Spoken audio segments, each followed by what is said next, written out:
So for this first hip stretch, what you're going to do is attach a band to a post. Make sure you have a high resistance band. Mine is a light resistance band, but I'm just going to use this one for demonstration purposes.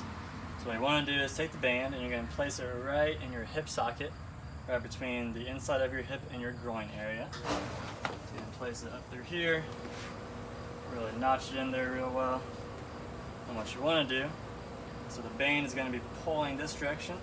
So what that's going to do is basically take the hip and push it out, so that if there's any internal pressure on the hip socket, it's going to be able to push it back into the place that it needs to be pushed in. So what you want to do is make sure you're nice and straight here.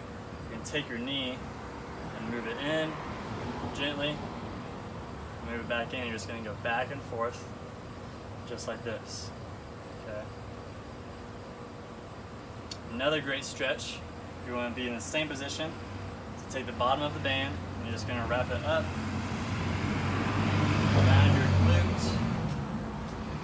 So around the upper part of your glute, going to be here, and the band is obviously going to pull you forward.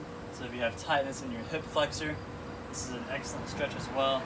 You're going to pull that hip forward, try to lean into it.